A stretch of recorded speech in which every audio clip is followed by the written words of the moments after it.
இந்த மண்ணிலே என்ன அருமை சகோதரிகள் வாகனம் ஓட்டுகிறார்கள், விமானம் ஓட்டுகிறார்கள், காவல்துறையிலே பணி செய்கிறார்கள், இராணுவத்திலே பணி செய்கிறார்கள், கல்லூரி விரிவுரையாளராக இருக்கிறார்கள், இந்த நாட்டில் அமைச்சர்களாக இருக்கிறார்கள், பெரும் பெரும் பதவியில் இருக்கிறார்கள். இதற்கெல்லாம் தோள் கொடுத்து தூக்கி நிறுத்தியவன் தந்தை பெரியார் என்ற ஒப்பற்ற தலைவன் என்பதை என் அருமை தாய்மார்களும் என் உடன் பிறந்த சகோதரிகளும் மறந்துவிடக் கூடாது. உலகத்திலே பொம்பலை கொல்லி போட்டா புனம் வேகாதா என்று கேட்ட முதல் புரட்சியாளன் தந்தை பெரியார். மான உணர்வோடும் இன உணர்வோடும் மனிதன் வாழ வேண்டும் என்று இந்த இனத்திற்கு சூடூட்டி சொரணை ஓட்டி சுயமரியாதையோடு எங்களை வாழ கற்றுத் தந்த தலைவன் தந்தை பெரியார். எம்ஜிஆர் அவர்கள் பெரியாரின் சிந்தனைகளை திரைப்படத்திலே நிகழ்த்தி காட்டிய ஒரு போராளியாக வாழ்ந்தவர். என்ன பெரியாருக்கு எம்ஜிஆருக்கு என்ன ஒப்பீடு? ஆளும் வளரணும், அறிவும் வளரணும், அதுதான்டா வளர்ச்சி. மானமும் அறிவும் மனிதனுக்கு அழகு, இது பெரியார். இதை மந்திரமாக சொல்லி பழகு, இது பெரியார். ஆளும் வளரணும், அறிவும் வளரணும், அதுதான்டா வளர்ச்சி. உன்னை ஆசையோடு ஈன்றவளுக்கு அதுவே நீ தரும் மகிழ்ச்சி. நாளும் ஒவ்வொரு பாடம் கூறும் காலம் தரும் பயிற்சி. உன்னரம்போடுதாம் பின்னி வளரணும் தன்மான உணர்ச்சி. பெரியாரின் சிந்தனைகளை பாடலாக செலுத்தியவன் எம்ஜிஆர். எனது அருமை தம்பிமார்களே, என் பெருமைக்குரிய பெற்றோர்களே,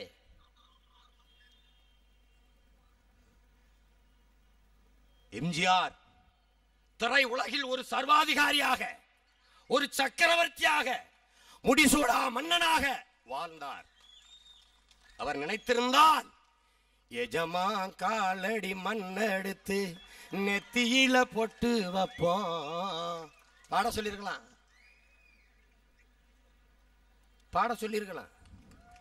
அவர் பாட சொல்லல. கொள்கை சிங்கம் ஐயா SSR இருந்தார்கள் திரை உலகத்திலே. பெரியாரின் பாசறையிலே வளர்ந்த பெருமகன் எங்கள் மதிப்பிற்குரிய ஐயா நடிகர் திலகம் அவர்கள் திரை உலகத்திலே இருந்தார்கள். காதல் இளவரசன், காதல் மன்னன் என்று போட்டப்பட்ட ஐயா ஜெமினி கணேசன் அவர்கள் திரை உலகிலே இருந்தார்கள். இவர்கள் படங்களுக்கெல்லாம் மக்கள் கவிஞன் என்று இந்த மக்களால் பெரிதும் போற்றப்படுகிற பட்டுக்கோட்டை கல்யாண சுந்தரம் அவர்கள் பாடல்கள் எழுதியிருக்கிறார்கள். ஆனால் காதலிலே தோல்வியுற்றான் காலையொருவன் என்று எழுதியவன் தான் திட்டம் போட்டு திருடுற கூட்டம் திருடி கொண்டே இருக்குது. அதை சட்டம் போட்டு தடுக்கிற கூட்டம் தடுத்து கொண்டே இருக்குது.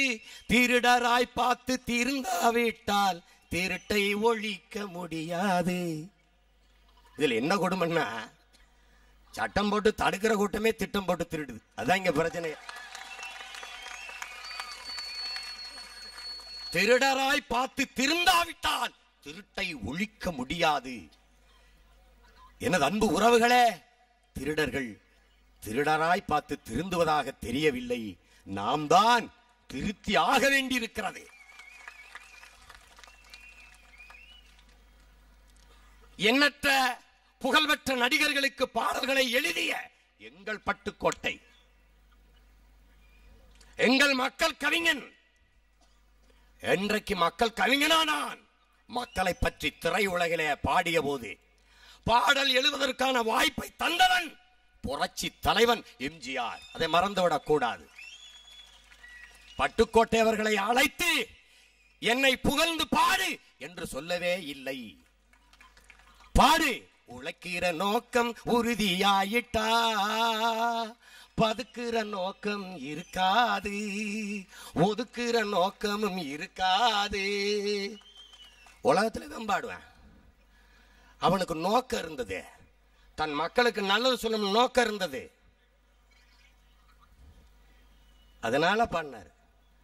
வேப்பமர உச்சியில் நின்னு பேயொன்னு ஆடுதுன்னு விளையாட போகும்போது சொல்லி வாப்பாங்க, உன் வீரத்தை கொழுந்திலேயே கிள்ளி வாப்பாங்க. வேலையற்ற வீணர்களின் மூளையற்ற வார்த்தையினை வேடிக்கையாக கூட நம்பி விடாதே. நீ வீட்டுக்குள்ளே அடங்கி கிடந்து வெம்பி விடாதே. யார்? தந்தை பெரியாரின் பகுத்தறிவு கருத்து. வேப்ப மரத்தின் உச்சியிலே பேயிருந்து ஆடுது, போகாதே தெருவுக்கு என்று உன்னை அச்சைப்படுத்துவான், உன்னை பயப்படுத்துவான். பெரியாரின் சிந்தனைகளை திரையில் நிகழ்த்தி காட்டிய ஒரு தொண்டனாகத்தான் அந்த தலைவனை நான் பார்க்கிறேன். தந்தை பெரியார் அவர்களுக்கு பாராட்டு விளையாடுகணும்னு நினைக்கிறாரு. பெரியார் அவர்கள் அழைச்சிட்டு வராங்க ஐயாவை சர்க்கரை நாற்காலியில, இந்த சர்க்கரை நாற்காலியில, ஐயா இருந்த நாற்காலியில. அந்த நாற்காலியில் இருந்தாவாது அவர் ஐயா மாதிரி ஆயிரலாமான்னு நினைக்கிறாரு. நாற்காலி ஒண்ணுதான், இருக்கிற ஆளு வெவ்வேறு. அப்ப ஐயா அழைச்சிட்டு வந்து உட்கார வைக்கிறாங்க. அன்றைக்கு தமிழக முதல்வர் ஐயா எம்ஜிஆர் அவர்கள் பேசுறாங்க. எனக்கு இரண்டு தலைவர்கள், ஒருவர் கலைவாணர் NS கிருஷ்ணன், இன்னொருவர் பேரறிஞர் அண்ணா என்று பேசுகிறார். திரண்டிருந்த லட்சக்கணக்கான மக்கள் ஆர்ப்பரிக்கிறார்கள். எப்படி தந்தை பெரியாரை மேடையிலே வைத்துக் கொண்டு அந்த அளப்பற்ற தலைவனை அவமானப்படுத்துவது போல, நீங்கள் எனக்கு இரு தலைவன், ஒருவர் கலைவாணர் இன்னொருவர் அண்ணா என்று எப்படி நீங்கள் பேசலாம் என்பது போல கூக்குரல் எழுப்பி ஊளையிட்டு சத்தமிடுகிறார்கள். அமைதியாக நின்ற அவர் சொல்லுகிறார், எனக்கு மறுபடியும் சொல்லுகிறார், எனக்கு இரண்டு தலைவர்கள், ஒருவர் கலைவாணர் NS கிருஷ்ணன், இன்னொருவர் பேரறிஞர் அண்ணா. அந்த இரண்டு பெரும் தலைவர்களுக்கும் தலைவனாக இருந்தவர் தந்தை பெரியார் என்று பேசுகிறார்.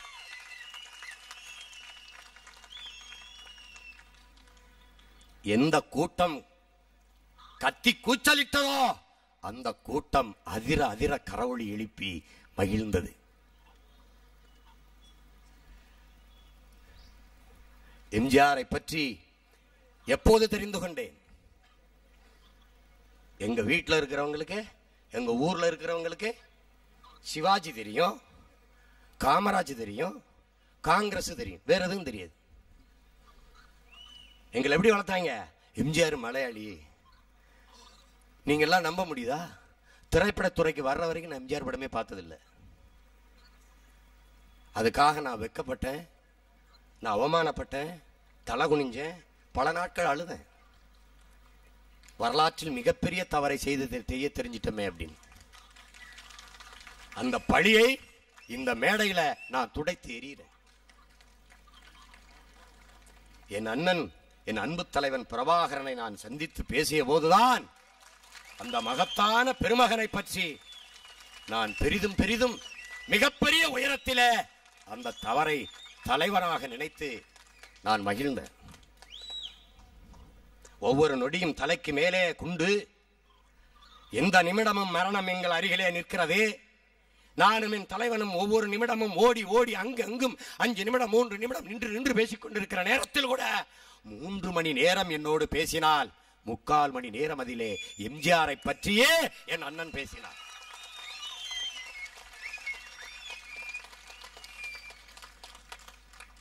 என்னிடத்திலே சொன்னார், எம்ஜிஆர் என்னை நம்பினார், நான் அவருக்கு விசுவாசமாக இருந்தேன், நான் உண்மையாக இருந்தேன். எம்ஜிஆரை போல ஒரு தலைவன் இனி இந்த இனத்திற்கு நமக்கு கிடைக்க மாட்டாரடா தம்பி என்று சொன்னார். காரணம் என்ன? காரணம் என்ன? இந்திய அமைதிப்படை IPK பீஸ் கீப்பிங் போர்ஸ் என்ற பெயரிலே ஒரு அநியாய படை என் தாய் மண்ணிலே, தமிழீழ மண்ணிலே என் தாய் தமிழ் உறவுகளை கொத்துகிற கொடூர கழுகுகளாக கொத்தி கொதறி கொண்டிருந்த வேளையிலே இந்திய பேராதிக்கத்தை, இந்திய துணைக்கண்டத்தை எதிர்த்து யுத்தம் செய்வதா, சரணடைவதா, ஆயுதங்களை ஒப்படைப்பது, நாம் உயிருக்கு மேலாக நேசிக்கிற நம் தந்தையர் தேசம் இந்தியா, நமக்கு துணை நிற்கும் என்று சுதுமலை மாநாட்டிலே என் தலைவன் பிரபாகரன் பிரகடனப்படுத்துகிறார். உமது வார்த்தைகளை, உங்கள் வார்த்தையை நம்பி எங்கள் ஆயுதங்களை ஒப்படைக்கிறோம். எங்களுக்கு வேண்டியது என் மக்களுக்கான தீர்வு. அதை யார் பெற்றுத்தந்தால் என்ன, நீங்கள் தருவதா இருந்தால் மகிழ்ச்சி. ஆயுதங்களைத்தான் கையளிக்கிறோமே ஒழிய எங்கள் போராட்டத்தையும் லட்சியத்தையும் அல்ல என்று ஒப்படைத்தார். என்ன துரோகத்தை எனது நாடு, உங்கள் நாடு செய்ததே. எந்த ஆயுதத்தை வாங்கினார்களோ அந்த ஆயுதத்தை மாற்று குழுக்களுக்கு கொடுத்து விடுதலை புலிகளோடு எதிர்யுத்தம் செய்ய வைத்ததே இந்திய அரசு, இந்திய நாடு. அதை கவனமாக செய்து முடித்ததே இந்திய உளவுத்துறை. என் அன்பு சொந்தங்களே, அப்படிப்பட்ட நேரத்திலே வாழ்வா சாவா என்ற போது இனி யாரையும் நம்பி பயனில்லை, நாம் யுத்தம் செய்து சாகலாம் என்று முடிவெடுத்துத்தான் இந்திய வல்லாதிக்கத்தின் படையோடு மோதுகிறார், சண்டையிடுகிறார். ஆஃப்டர் ஆல் 2000 பாய்ஸ் என்று இங்கிருந்த பெருமகன் ஐயா ராஜீவ் காந்தி அவர்கள் சொன்னார்கள். ஆனால் தலைவரிடத்திலே இருந்தது வெறும் 600 பேர் தான். 600 பேரை 100 பேராக பிரித்து பிரித்து பல்வேறு களங்களில் களமாட விட்டுவிட்டு அண்ணனை பாதுகாப்பதற்கு மட்டும் 100 பேர் சுத்தி நிற்கிறார்கள். தாயகத்தை காப்பது எவ்வளவு பெரிய கடமையோ அதே மேல தாயகத்தின் உயிராக இருக்கிற தலைவனையும் காப்பது மேலான கடமை என்ற அழுத்தத்திலே நவம் என்ற அந்த கட்டளை தளபதியின் தலைமையிலே அந்த 100 பேர் தலைவனை பாதுகாக்கிற பணியிலே நிற்கிறார்கள். அப்போது அண்ணன் கிட்டு 36 லட்சம் ரூபாயை கொண்டு வந்து நம் அன்பு தலைவன் அண்ணன் பிரபாகரிடத்திலே கொடுக்கிறார். ஏது பணம்? எம்ஜிஆர் அவர்கள் கொடுத்தார்கள். என் அண்ணன் சொல்லுகிறார், இந்திய நாட்டு உங்களது நாட்டு, அவரது நாட்டின் ராணுவத்தோடு எதிர்த்து யுத்தம் செய்கிறேன். எனக்கு உதவுவது தேச துரோக குற்றம். நான் கேட்கவே இல்லை அவரிடத்தில் பணம். ஆனாலும் கிட்டுவை அழைத்து தம்பி கஷ்டப்படுவான், தம்பி கஷ்டப்படுவான், அவனுக்கு கொண்டு போய் கொடு என்று 36 லட்சம் ரூபாய்களை கொடுத்த வள்ளல்தான் புரட்சி தலைவன் எம்ஜிஆர் என்பதை நாம் மறந்துவிடக் கூடாது. தான் செய்வது தேச துரோகமே ஆனாலும் என் இனத்தின் விடுதலை முக்கியம் என்ற உயர்ந்த நோக்கத்திற்காக உதவிய தலைவர் யார்? மலையாளி, சேர தமிழனின் மகன், செல்ல மகன். என் பாட்டன் சேர சோழ பாண்டியனில் மூத்த மன்னனின் பிள்ளைகள் தான் இன்று மலையாளிகளாக இருக்கிறார்கள் என்பதை என் அருமை தமிழ் மக்கள் புரிந்து கொள்ள வேண்டும்.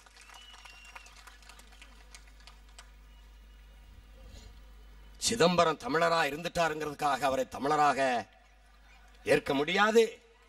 எம்ஜிஆர் கேரள மண்ணிலே மலையாளியாக பிறந்துட்டார் என்பதற்காக அவரை மலையாளியாக பார்க்க முடியாது.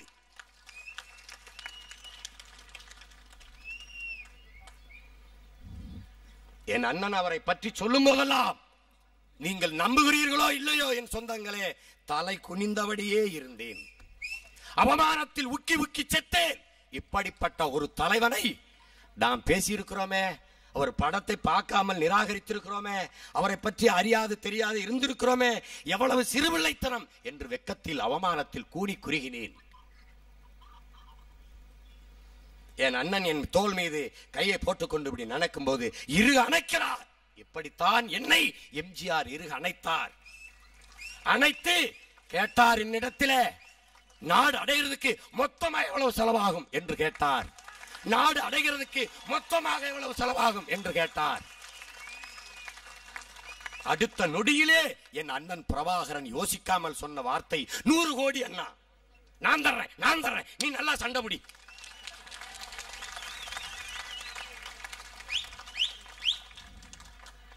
இப்படி சொன்ன தலைவனை தலைவன் என்று சொல்லாமல் வேற எவனை சொல்வது? எவனை சொல்வது?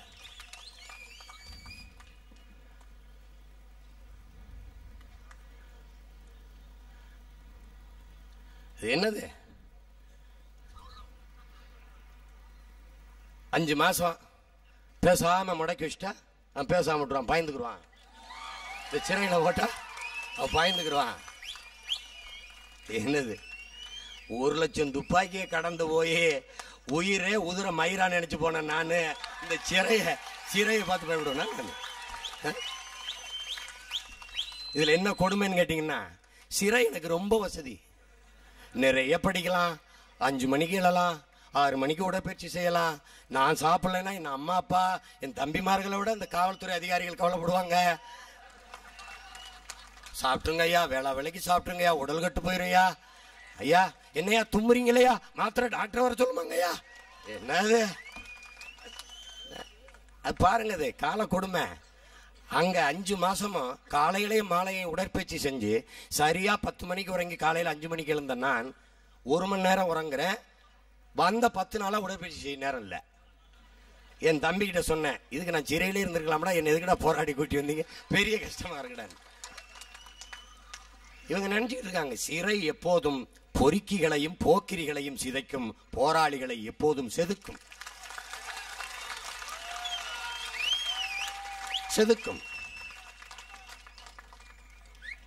சிறைக்கே நாங்க பயந்துட்டா அப்புறம் எப்படி? நான் வேலையாட்டா சொல்றதில்ல, வேடிக்கையா சொல்றதில்ல, உண்மையிலே சொல்றேன். ஜெயில் கட்டுனதே நமக்காகத்தான். இங்க பாருங்க, நாம போகலைன்னா நம்ம பிள்ளையெல்லாம் படிச்சுட்டு காவல்துறையில் போயிருக்கேன், அவனுக்கு வேலை யார் கொடுக்கறது? இப்ப பாருங்க, என் வழக்க 10-15 வழக்கறிஞர்கள் பார்த்துருக்காங்க, அவங்களுக்கு வேலை யார் கொடுக்கறது? நம்ம போகணும். அதனால இது ஒரு பெரிய விஷயமா நம்ம கருதக்கூடாது, அச்சப்படக்கூடாது. அதனால சிறையெல்லாம் ரொம்ப சாதாரணம். நீ என்ன பண்ணீங்க, அப்படியே ஒரு அடி ஆழத்துல ஓடிக்கிட்டு இருந்த தண்ணிய அப்படியே தடுத்து ஒரு 5 மாசம் தேக்கி வச்சு திறந்து விட்டீங்கன்னா அப்படி ஓடும். அப்படிதான் நீ ஓடுவேன். எப்படி பாய்வேன்? பசித்து பசித்து பசித்து சரியான உணவுக்காக காத்திருக்கிற புலி போல, உரிய வேட்டைக்காக காத்திருக்கிற புலி போல பாய்வேன். அடிச்சா மரணம் தான், தப்பிக்க முடியாது. அதை நீங்க புரிஞ்சுக்கணும். புலினா ஏன் புலிய பிடிச்சு தூக்குறான்? அதான்டா மானமுள்ள விலங்கு. தனக்கான உணவை விரட்டி விரட்டி வேட்டையாடி வீழ்த்துகிற போது அடித்த மிருகம், அடித்த விலங்கு இடது கை பக்கம் விழுந்தால் எடுத்து தின்னாது. சி, என் வீரத்துக்கே இழுக்கடா, இடது கை பக்கம் விழுந்து விட்டதடா என்று கருதும். அதனால்தான் அந்த புலியை, மானமுள்ள அந்த விலங்கை என் பாட்டன் அருள்மொழி தேவனும் என் அண்ணன் பிரபாகரனும் தனது கொடியிலே ஏந்தினார்கள். அவர்கள் வழி வந்த இந்த தமிழ் பிள்ளை நாங்களும் எமது கொடியாக அதே புலிக்கொடியை ஏந்துகிறோம். திரளாக திரண்டிருக்கிற என் தமிழ் சொந்தங்கள் சிந்திக்க வேண்டும். 60 ஆண்டுகளாக எங்களை அடிக்கிறான் சிங்களன். அப்போது வலிக்காத இந்த கருணாநிதிக்கு அப்போது வலிக்காதது? 537 தமிழக மீனவனை சிங்களன் அடித்திருக்கிறான், அப்போதெல்லாம் இவர்களுக்கு வலிக்காதது? இறந்த என் தங்கையின் உடலை புணர்ந்திருக்கிறான் சிங்களன், அப்போதெல்லாம் இவருக்கு வலிக்காதது? என் மீனவனை நீ அடித்தால் உன் மாணவனை நான் அடிப்பேன் என்று சொன்னது உங்களுக்கு வலிக்குதென்றால் நீங்கள் எங்களவனா இல்லை சிங்களவனா?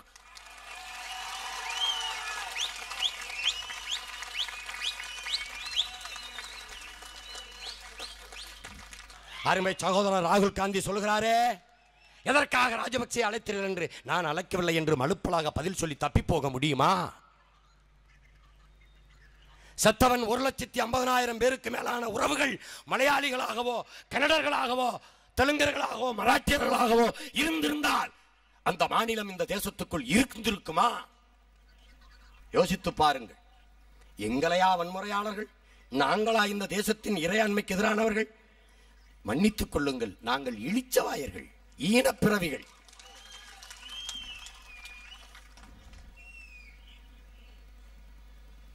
கொத்து கொத்தாக நச்சுக்குண்டுகளை வீசி பச்சிளம் குழந்தைகளுக்கு பால்குடி மறக்காத குழந்தைகள் மீது கொத்தனி குண்டுகளையும் கிளஸ்டர் பாம்புகளையும் விஷவாயுகளையும் வீசி தாக்கி அழித்த போது, என் அக்கா தங்கையை அம்மனமாக நிறுத்தி பாலியல் வல்லுறவு செய்து படுகொலை செய்து கொன்று வீழ்த்திய போது, என் மொத்த இனத்தையும் அழித்து நிறுத்திய போது கதறினோ, கத்தினோ, அழுதோம், மண்டியிட்டோம்.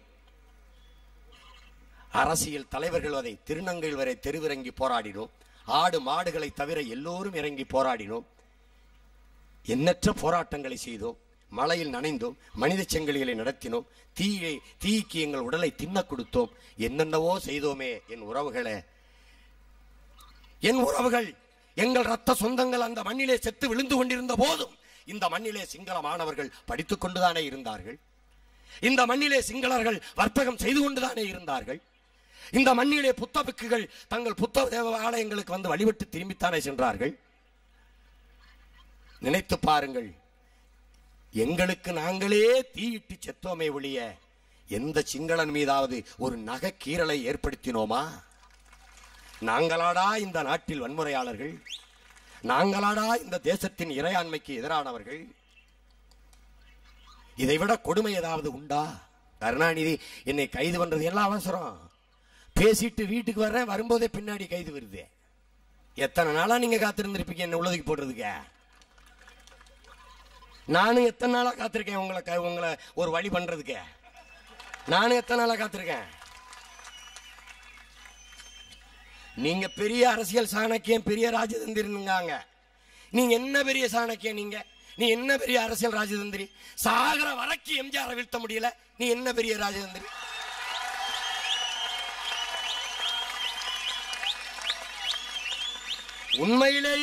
உண்மையிலேயே நீங்க சரியான ராஜதந்திரி, அரசியல் சாணக்கியனாக இருந்திருந்தால் 10 ஆண்டுகள் இந்த நாட்டில் ஜெயலலிதா முதலமைச்சரானது எப்படி? ஒரு லட்சக்கணக்கான கேள்விகளை என் மக்கள் மன்றத்திலே எழுப்புகிறேனே, ஒரு சின்ன பயல் உங்க பேச்சை இதே மாதிரி முன்வரிசையில் உட்கார்ந்து கேட்ட ஒரு சிறுவன் பதில் உண்டா?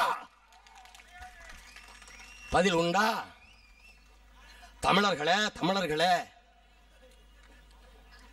என்னை கடலில் தூக்கி போட்டாலும் கட்டு மரமாக இருப்பேன்,